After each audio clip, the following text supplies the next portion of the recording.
problem.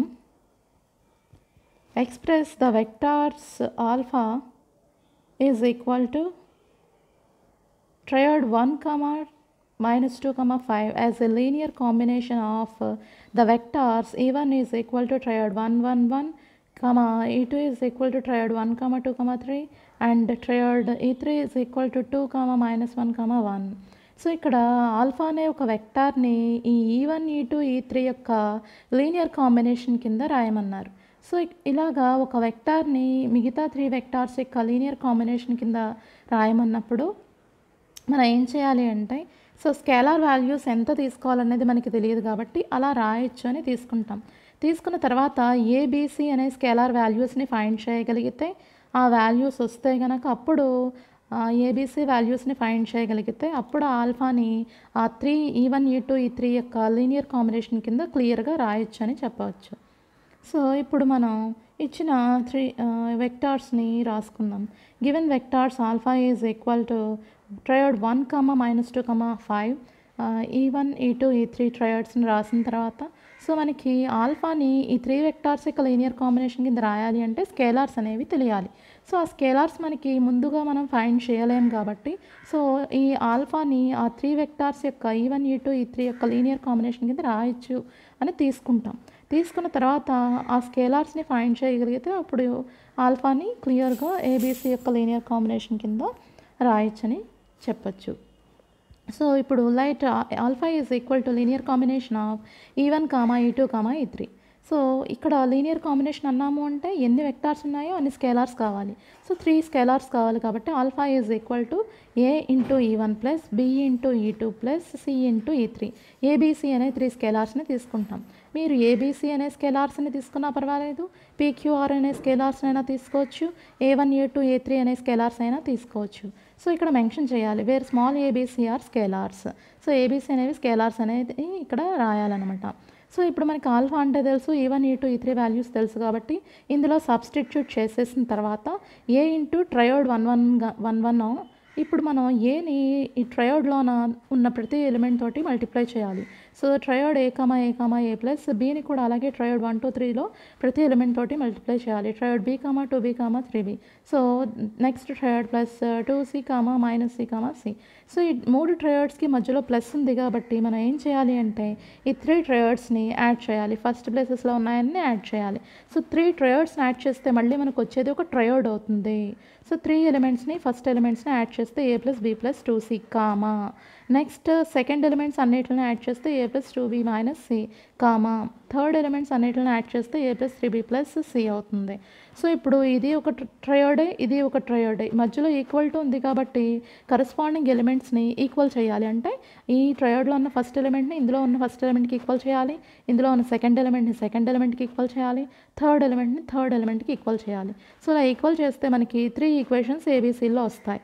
ఇప్పుడు ఈ ABC వాల్యూస్ని మనం ఫైండ్ చేయాలి, స్కేలార్ వాల్యూస్ని ఫైండ్ చేయాలి. సో 3 ఈక్వేషన్స్ మన దగ్గర ఉన్నప్పుడు మ్యాట్రిక్స్ ఫామ్ని అయినా ఉపయోగించి చేయొచ్చు, లేకపోతే మామూలుగా ఈక్వేషన్ సాల్వ్ చేస్తాం ఆ ప్రాసెస్లో అయినా చేయొచ్చు. సో ఇక్కడ మ్యాట్రిక్స్ ఫామ్ అయితే కొంచెం ఈజీగా అవుతుంది. సో వచ్చిన ఈక్వేషన్స్ నుంచి మ్యాట్రిక్స్ ఫామ్ని రాస్తే ఇలా వస్తుంది. ఆల్రెడీ మనం లీనియర్ ఈక్వేషన్స్లో చెప్పుకున్నాం. సో ఇలాగా నాన్ హోమోజీనియస్ ఈక్వేషన్స్ వచ్చినప్పుడు అగ్మెంటెడ్ మ్యాట్రిక్స్ని తీసుకుంటాం కాబట్టి consider the augmented matrix. A మ్యాట్రిక్స్ని బి మ్యాట్రిక్స్ని కలిపి వేస్తే దాన్ని అగ్మెంటెడ్ మ్యాట్రిక్స్ అంటాం. సో ఈ అగ్మెంటెడ్ మ్యాట్రిక్స్ని ఏం చేయాలి అంటే ఎక్లాన్ ఫామ్లోకి రిడ్యూస్ చేయాలి రో ఆపరేషన్స్ని యూజ్ చేసుకుంటూ. సో ఇలాగ రిడ్యూస్ చేస్తే మనకి ఇలా వస్తుందన్నమాట. ఇలా వచ్చిన తర్వాత అగ్మెంటెడ్ మ్యాట్రిక్స్కి ర్యాంక్ ఎంత అవుతుంది, number of non zero rose ఎన్ని ఉన్నాయి, 3 ఉన్నాయి. అలాగే నెక్స్ట్ ర్యాంక్ ఏ మ్యాట్రిక్స్ ఎంత అవుతుంది, ర్యాంక్ ఏ అంటే ఏ అనే మ్యాట్రిక్స్కి ర్యాంక్ ఎంత అవుతుంది, ర్యాంక్ ఏ అంటే ఇది చూసుకుంటాం. సో ఇందులో కూడా number of non zero rose ఎన్ని ఉన్నాయి, 3 ఉన్నాయి. అలాగే అన్నౌన్స్ ఏబిసి అన్నౌన్స్ కాబట్టి ఎన్ని అన్నౌన్స్ ఉన్నాయి, 3 ఉన్నాయి. Rank A B equal to rank A equal to n అయింది. సో సిస్టమ్ అనేది కన్సిస్టెంట్ అవుతూ ఈ 3 కూడా ఈక్వల్ అయినాయి కాబట్టి ఆ సిస్టమ్కి ఏముంటాయి, యూనిక్ సొల్యూషన్స్ ఉంటాయి. సో ఇలాగ ఎక్లాన్ ఫామ్లో వచ్చిన లాస్ట్ మ్యాట్రిక్స్ నుంచి ఈక్వేషన్స్ని రాసుకోవాలి. సో ఇలా ఈక్వేషన్స్ రాసిన తర్వాత ఫ్రమ్ ఈక్వేషన్ 3 నుంచి c వాల్యూ వాల్యూ వస్తుంది. ఈ సి వాల్యూని సెకండ్ ఈక్వేషన్లో సబ్స్టిట్యూట్ చేస్తే బి వాల్యూ వస్తుంది. వచ్చిన బి వాల్యూని సి వాల్యూని ఫస్ట్ ఈక్వేషన్లో పెడితే కనుక ఏ వాల్యూ -6 వస్తుంది. సో ఇలాగా ఏబిసి వాల్యూస్ ఫైండ్ చేయగలిగాం కాబట్టి ఆల్ఫాని మనం ఎలా రాయొచ్చు అంటే ఈ E1 E2 E3 యొక్క లీనియర్ కాంబినేషన్ కింద రాయొచ్చు అని క్లియర్గా చెప్పచ్చు.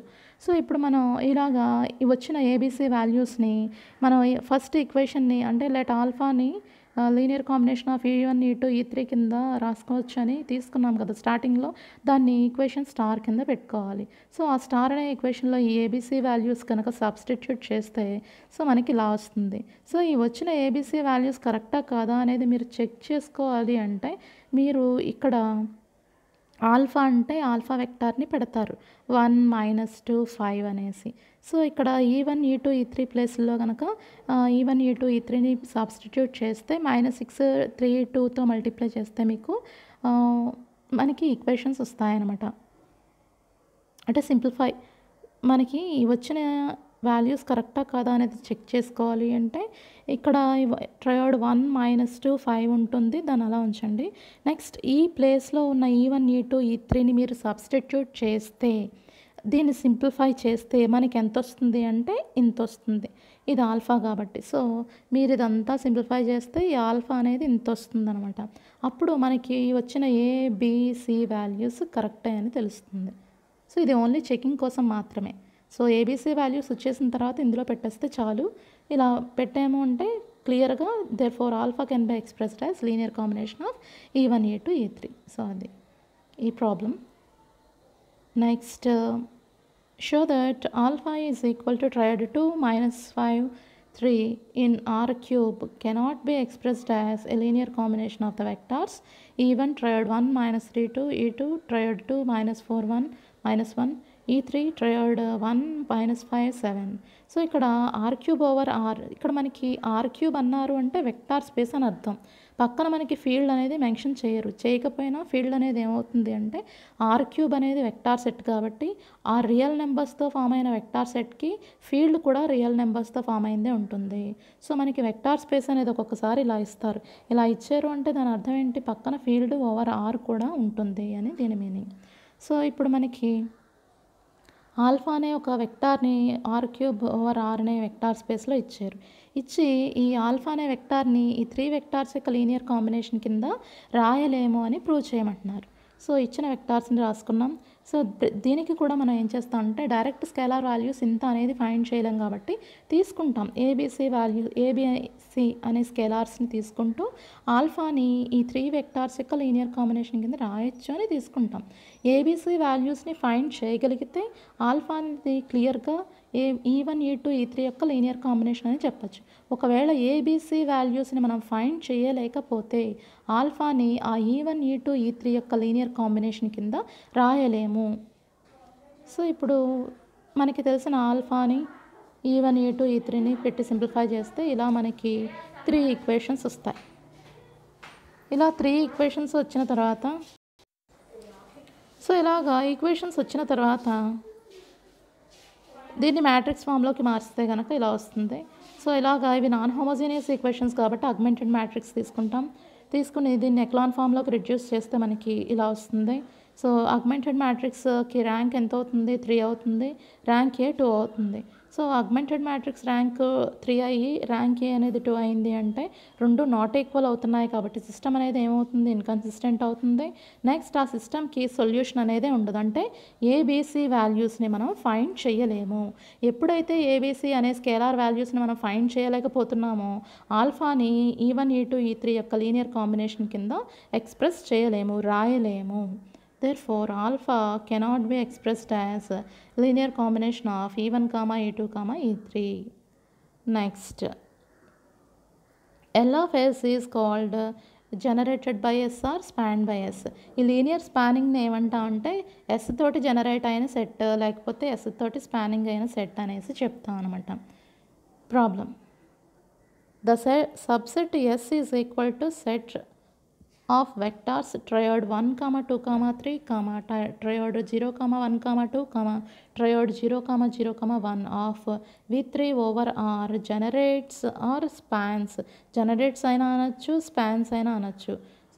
Generates the entire vector space V3 over R. So ఇక్కడ దీని అర్థం ఏంటంటే ఎస్ నుంచి వచ్చే ఎల్ఆఫ్ఎస్ ఏదైతే ఉందో అది ఎంటైర్ వెక్టార్ స్పేస్ని జనరేట్ చేస్తుంది అనేసి మనకి ఇక్కడ ప్రూవ్ చేయమంటున్నారు. సో జనరేట్ చేస్తుంది అంటే అర్థం ఏంటి, ఎల్ఆఫ్ఎస్ అనేది V3 ఓవర్ R అవుతుంది అనేసి అర్థం. Spanning set is equal to V3 over R అవుతుంది అనేసి ఇక్కడ చేయాలన్నమాట ఈ ప్రాబ్లంలో. సో ఇక్కడ ఎల్ఆఫ్ఎస్ అనేది ఒక సెట్, V3 ఓవర్ R అనేది ఒక సెట్. రెండు సెట్లు ఈక్వల్ అవ్వాలి అంటే ఒకదాన్ని ఒకటి కంటైన్ చేయాలి. సో ఇచ్చిన సెట్ ఎస్ అనే సెట్ని తీసుకున్నాం. చెప్పాను కదా, L of S is equal to V3 అయితే కనుక V3 అనొచ్చు ఆర్ V3 ఓవర్ R అని రాసినా పర్వాలేదు. ఆల్రెడీ మనకి V3 ఓవర్ R అనేది వెక్టార్ స్పేస్ అని మెన్షన్ చేసేసారు కాబట్టి సో V3 అని రాసినా పర్వాలేదు, వెక్టార్ స్పేస్ని ఫీల్డ్ కనిపించేలాగా V3 ఓవర్ R అని రాసినా పర్వాలేదు, రెండింటికి ఒకటే మీనింగ్.